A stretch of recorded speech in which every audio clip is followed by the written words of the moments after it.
The title of the paper is Mandatory versus Discretionary Spending, the Status Quo Effect. This is a theoretical paper trying to understand, to some extent, rules that govern budget negotiations. So just to motivate what we do here, we think of government budgets decided through negotiations. And in the United States, and in some other countries, some European countries too, two types of spending programs can be agreed to.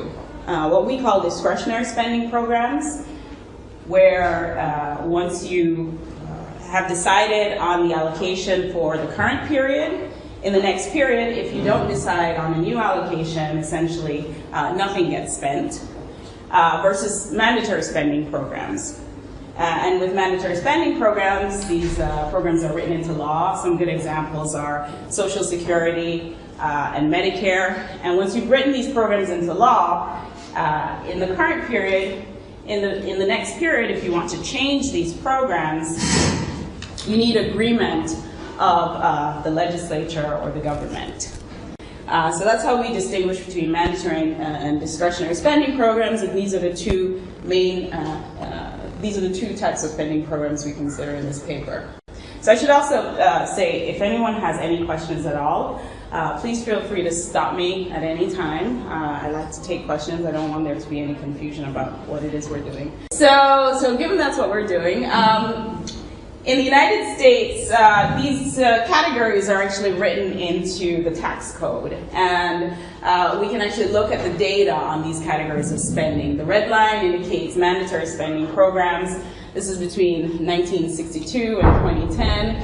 And the blue line indicates discretionary spending programs. And clearly, the trend for mandatory is increasing, the trend for discretionary is decreasing. This paper is not at all about explaining this trend. This picture is merely here to say that it would be nice to start understanding the effects of these mandatory programs, because clearly they're important drivers of the budget. So the question we're asking is, how do mandatory spending programs affect the provision of public goods? In particular, do they enhance the efficient provision of public goods or not? And the second question we'll ask is, do parties benefit from the introduction of mandatory programs? And how do we answer this question? We're going to set up a model with two parties that differ in the value they place on public goods. And in this model, these parties will meet each period to decide how to divide a budget. And this budget is going to be divided between the public good and private transfers for each party. How will the budget negotiation process take place? There'll be a randomly selected party that gets to make a proposal for the budget. That party will make a proposal, and the party that is not making the proposal will either agree to the proposal or not, and the default rule, if the other party does not agree, will be determined by the spending program, whether it's a discretionary spending program or it's a mandatory spending program. So I'll give details in a second. So what are the main results that we'll find? We're going to find that discretionary programs, by and large, result in discretionary programs result in under provision of the public good, and mandatory programs result in higher provision of the public good. In some cases, mandatory programs ex ante Pareto dominate discretionary programs. This is true when parties are sufficiently patient, when the persistence of power is low, and when political polarization is low. So we'll find that political polarization, which is the difference these parties, different weights these parties place on the public good, matters quite a bit. In particular, we're going to find that when polarization is very high, we can get over provision of the public good. That is, provision of the public good higher than the efficient level. But what we find is that this only occurs in transitory states. So in the high polarization case, in fact, the unique steady state is going to be the efficient level of the public good. So we also find that in steady states, public spending is either below or equal to the efficient level of the public good when polarization is sufficiently low. But it's always closer to the efficient level than under discretionary. So there's a vast list of related literature. I'm not going to go through all of it, but I will just sort of highlight. So it's definitely related to literature on public good provision, with political economy frictions. Of course, Dave has some work in this area. It's related to Battaglinian Code, dynamic political economy models. And of course, it's also related to this literature on dynamic bargaining with the endogenous status quo. Jan has some work in this area, and a number of other people. So I'm not going to go too much into this. So let's get right into the model. And as I said, please stop me if anything is unclear. I know there was a very enjoyable evening last night, and some of us may not be as sharp as we'd like to be right now, including myself. So let's get into it. So we've got two parties. We'll call them H and L. Time is infinite and discrete. The budget is given by BT, and BT is an allocation to the public good GT, a transfer for party H, XTH, and a transfer for party L, XTL. The feasible budget, we're going to just assume it's $1 that arrives every period exogenously. So this budget needs to sum to no more than 1. So each party receives a utility in period T for their transfer, XIT, plus theta I is the weight they place on the public good, and that's multiplied by log GT. So theta I, as I said, is the relative weight party I places on the public good, and we're going to assume that theta L is less than theta H. And the two together sum to something less than 1, which gives us that the efficient level of the public good is always, we can always provide it. So the parties will maximize their expected discounted stream of utilities from the budgets. So right away, we can think about the benchmark, the efficient level of the public good in this setting. So we'll define the Pareto efficient allocation, which solves for some U-bar, maximizing the expected discounted payoff for one party, subject to holding the other party's expected discounted payoff greater than U-bar. And what's the result here? The result here is that the efficient level of the public good is theta H plus theta L. So I want to sort of highlight this. We're not talking about a unidimensional policy where we have parties on either end and the efficient level is in the middle. This is a situation where the party is actually the sum of the weights that these, the efficient level is the sum of the weights that the parties place on the public good. So it's theta H plus theta L. So here's our second benchmark. What would a dictator do in this setting? A dictator would simply give the other party 0 transfers and maximize the his payoff, which is then 1 minus GT plus theta I log GT, and the solution would have GT equal to theta I. So any dictator would simply set the level of the public good below the efficient level and equal to his weight on the public good, theta I. So those are two benchmarks. Now we want to analyze the political problem. So in our political system, P is the probability that party I is selected as proposer in period T plus 1. So the probability of being selected as proposer is Markovian. Right? Depends on the previous period's proposal. So then P captures the persistence of political power. We'll call ZT the proposal in period T. We're going to have agreement by unanimity rule. Of course, it would be nice to start thinking about other rules, but for now, this is what we have. In the event of no agreement, the status quo is implemented. And it's the status quo that is sort of the focus of the study. What is the status quo? So this is going to be determined by the rules regarding mandatory and discretionary programs. We'll call ST the status quo in period T, and it's going to be drawn from some feasible set, cap S. what do we call this again? Zeta. I keep forgetting what this is called. So zeta is going to be our status quo rule, and zeta takes the budget decided in period t and determines the status quo for period t plus 1. So the question is, what is this zeta function? There are lots of zeta functions we could consider, but in this paper we're going to consider two particular zeta functions. The zeta function that returns 0 for all budgets, and this is what we call the discretionary spending programs. Also, we will focus on the zeta, which returns G for the public good and 0 for the transfers, and this is what we'll call mandatory public good spending. So with mandatory public good spending, you write the program into law. This is like Social Security or Medicare, and unless there is an agreement on a new program, the previous period's program stays in place. So that's G.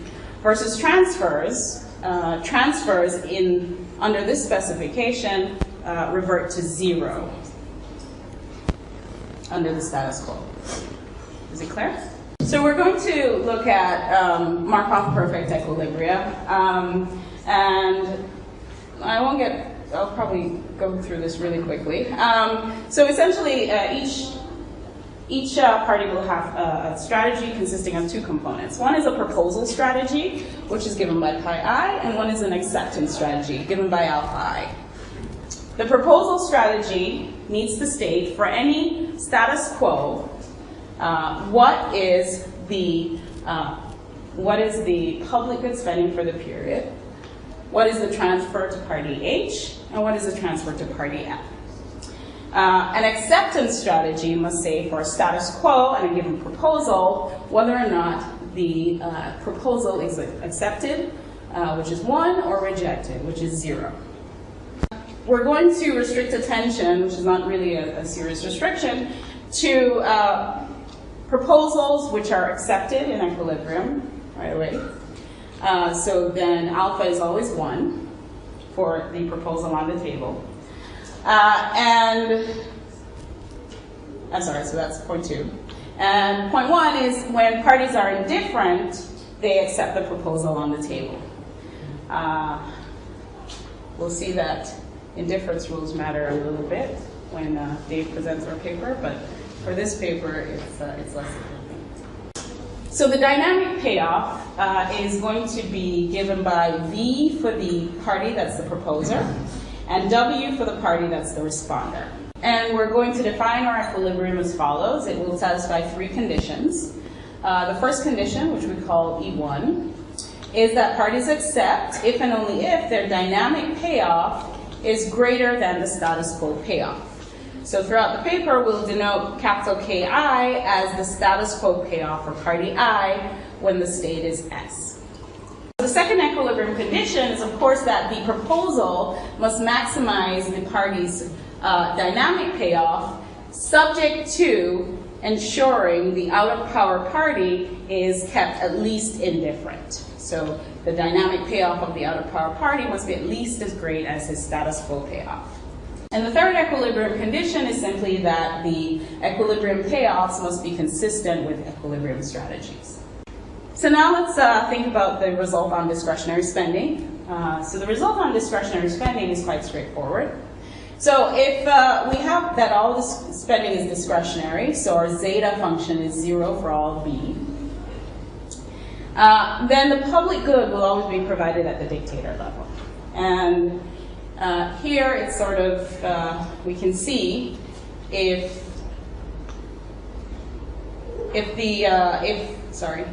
G is 0, then the status quo payoff is in fact negative infinity, so you can always satisfy the constraint of the out-of-power party, right?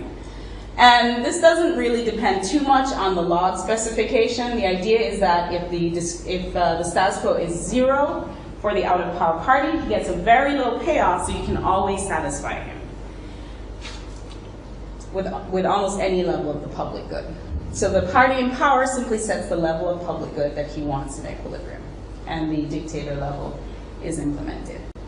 So in that sense, we can see that discretionary spending gives us a lower, a level of public good spending, which is lower than the efficient level of public good spending. And what about mandatory public spending? So this is where the analysis is a little more complicated. So now we focus on the status quo rule, the zeta function, where it's G, and G is the previous period's allocation of the public good, and 0 for transfers. So now we can think of the state variable as summarized by G, the previous period's level of the public good.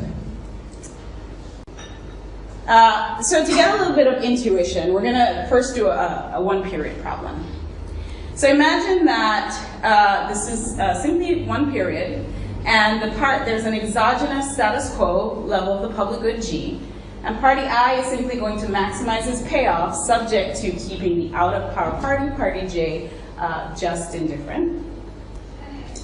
Kj is still the status quo payoff, but here Kj is much simpler. It's simply theta J log G. So with a one-period problem, the characterization is somewhat easy. The strategy for the public good for party I is to set a fixed level, which is theta I, party I's ideal level of the public good, for any level of the status quo public good below theta I. For any level of the public good between theta I and theta H plus theta L, party I sets the level of the public good at G. And for any level above the efficient level, theta H plus theta L, party I sets the level of the public good at theta H plus theta L, the efficient level. So I'm going to show you in a picture what that looks like. So this is the solution for the one-period problem for public good provision. So the red line is party L's strategy, the blue line is party H's strategy. Party L, as I said, for all status quo levels of the public good below theta L, sets party L's ideal level, theta L. For all levels between theta L and theta H plus theta L, party L sets exactly the status quo level of the public good because that keeps party H just indifferent. And for all levels above theta H plus theta L, party L sets the efficient level of the public good, theta H plus theta L. So what's missing from this picture is transfers, what's going on with transfers. So it's important to note that for all levels of the public good above theta H plus theta L, both party L and party H are getting transfers. For levels of the public good below theta H plus theta L, the out-of-power party is not getting any transfers. So now let's talk about the infinite horizon problem. So this is a much more complicated problem, but we can use the one-period solution to start guessing at what the solution might look like in the infinite horizon problem, and really the solution concept is guess and verify. So we're going to assume that for some range of values of the status quo, the responder's acceptance constraint does not bind. So this is the case in the region below here. So this is the region in which a responder's acceptance constraint does not bind. So the party power can set his ideal level of the public good. So we're going to assume that some region like that also exists in the dynamic case. And we're going to ask the question, would parties have some incentive to insure themselves in a way with the public good? So now recall that once with a mandatory program, when you put the allocation in the public good, you know that in the event you're out of power next period, that public good is still there. So you get that status quo payoff. So do parties now have an incentive to raise the level of the public good above what they might have done in the static problem in order to insure themselves? And the answer is yes, for some parameter values, and for the, actually, I'll stop there, for some parameter values. But polarization matters. And polarization in this model, we're going to define as theta H over theta L. So theta H is just the value that party H places on the public good, and theta L is the value that party L places on the public good. So the ratio is the level of polarization in this model. And what we're going to find is that when polarization is low, we don't get over-provision due to this insurance effect. But when polarization is high, we can get over-provision of the public good due to this insurance effect. And one question is, what happens in the steady state? And how does public good provision compare to discretionary? These are the questions we're going to ask in the dynamic model. In the dynamic model, what we get is that when polarization is sufficiently low, there's an equilibrium such that the equilibrium level of the public good is higher than with discretionary spending. And the set of steady states is in this interval. Let's call this value theta H star. This value is in fact higher than theta H, the ideal level of the public good for party H. And so in the interval theta H star and theta H plus theta L, these are all the steady states in the infinite horizon model. So what that tells us is that in the infinite horizon model, we get a higher provision of public good in expected terms than in the static model. So I won't go through the equilibrium characterization, but I'll skip to the pictures. And you might wonder why this picture is so bumpy right here.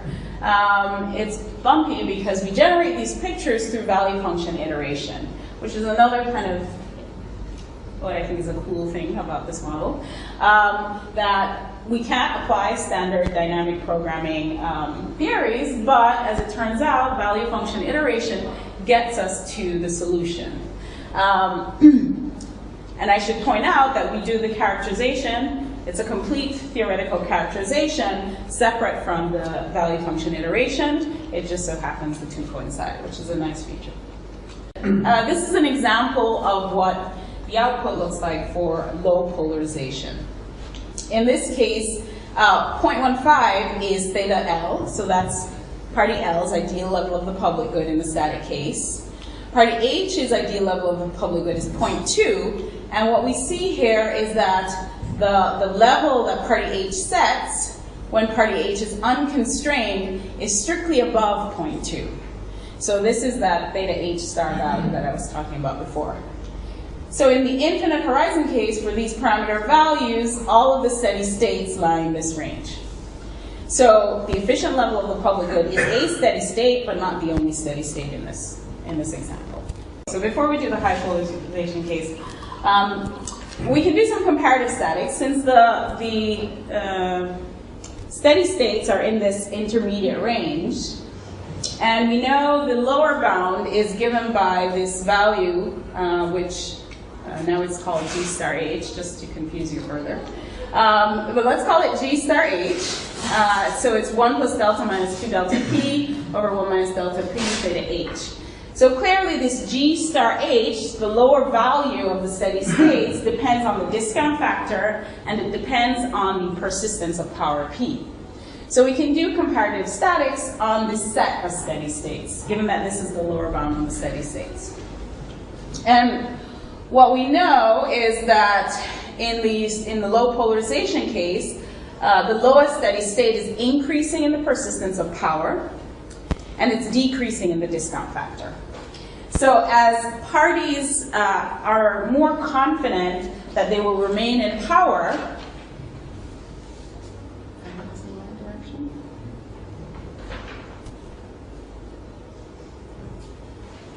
right? They have a stronger incentive to insure. So I think something here is a little bit backwards.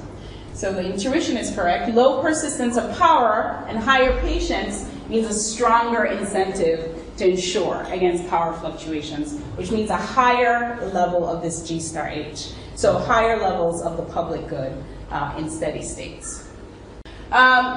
We can also ask, in the low polarization case, if these mandatory programs improve parties' welfare. And the answer is yes, if parties are sufficiently patient and the persistence of power is sufficiently low. So that's what this proposition states. In the low polarization case, party H is better off under mandatory programs. And furthermore, party L is also better off when discount factors are sufficiently high and persistence of power is sufficiently low. And again, what's the intuition here? When discount factors are sufficiently high, then the low party has a strong incentive to insure through these mandatory programs, and the same is true when persistence of power is sufficiently low. And what about the high polarization case? So again, this is output from value function iteration, but it gives us a nice illustration of what it looks like, what the equilibrium looks like in the high polarization case. And at first glance, this looks very funky and very different from the low polarization case, but there are a lot of similarities. So let's first focus on the strategies of the low party, party L. So for the low party strategies look exactly as they did before. So point 2 is theta L. And as before, for low values of the public good, party L sets the level of the public good exactly at his ideal. For intermediate values between party L's static ideal and the efficient level of the public good, party L sets the level of the public good exactly at the status quo. And for high levels of the public good, party L sets the efficient level. So of course what's strange, or what looks strange, is the strategies of the high party.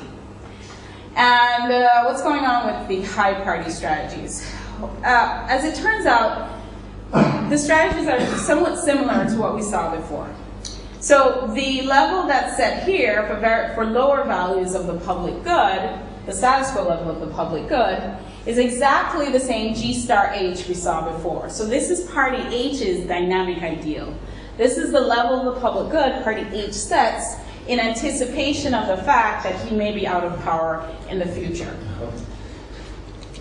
Party H can set his dynamic ideal for very low values of the public good, but he can also set his dynamic ideal for very high values of the public good.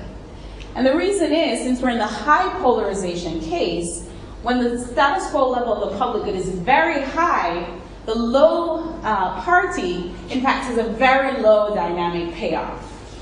So the low party's dynamic payoff up here is very low, meaning that the low party's responders constraint doesn't bind for very high levels of the public good. So party H gets to set his dynamic ideal at very high levels and very low levels. But in this case, the unique steady state is in fact the efficient level of the public good. And that's the important thing to note here. So the other thing that's interesting about this picture is that we do get over-provision of the public good. So in the high polarization case, when party H is setting his dynamic ideal, the definition of the high polarization case is in fact that party H's dynamic ideal is above the efficient level of the public good. So this condition here, that theta H over theta L, strictly bigger than 1 minus delta P over delta 1 minus P, is exactly the condition that tells us that this level of the public good, party H's dynamic ideal, or G star H, is above theta H plus theta L. So now we can talk about the equilibrium in the high polarization case. So we have an equilibrium where, well, this is kind of everything I just said, equilibrium levels of the public good are higher than with discretionary public good spending. So this is for all status quos, whether we're in steady state or not, all equilibrium levels of the public good are higher than with discretionary spending. There's over-provision of the public good, specifically if the status quo is sufficiently low or sufficiently high, then party H can set the level of the public good strictly above the efficient level, but the unique steady state is the efficient level, theta H plus theta L. Okay, so one question that did not come up, I was almost asked, I thought, by Andrea, was what happens to other status quo rules? Have we stacked the model so that it favors mandatory spending programs by making only the public good mandatory and not the transfers mandatory? And the answer is we have not stacked the model in favor of mandatory programs. And one way to check this is to look at the case where we have all mandatory programs, all spending, both private and public, as mandatory. So let's look at the zeta function, where it's now G XHXL for all budgets. In this case, the payoff relevant state, the status quo, is the entire vector, GXHXL. So now we've got a three-dimensional state variable. It's slightly more difficult problems, but we can still do some characterizations here. And we can tell you that in the case of all spending mandatory, any allocation that's a steady state any allocation is a steady state if and only if it's a static Pareto efficient allocation, and in addition, every static Pareto efficient allocation is a dynamic Pareto efficient allocation, which means that every steady state in the case of all mandatory is dynamically Pareto efficient. So in that sense, provision of the public good is still improved relative to the case of discretionary spending. So we can also do value function iterations here. Now there's even more bumps because trying to do value function iterations with a three-dimensional state variable is a little computationally intensive, but we can produce the following picture that looks very similar to the picture with only public good spending mandatory. And what we have is, again, the efficient level of the public good is set here. So here theta L is 0.2, theta H is 0.4. And we see that for low levels of the public good, the equilibrium level of the public good is increasing. So here the unique steady state is the efficient level. If we start with transfer 0. So we think of this paper as a first step in thinking about mandatory spending programs and their implications for the efficient provision of public goods. What we find is that with these mandatory programs, public spending on public goods is higher than with only discretionary programs. We find that we get over-provision of public goods if polarization is too high, but this is only transitory. If polarization is very high, we in fact get the unique steady state to be the efficient level of public goods. What we find is that when parties are sufficiently patient and polarization is low, parties are sufficiently patient, polarization is low, and persistence of power is sufficiently high, mandatory programs can also result in Pareto improvement.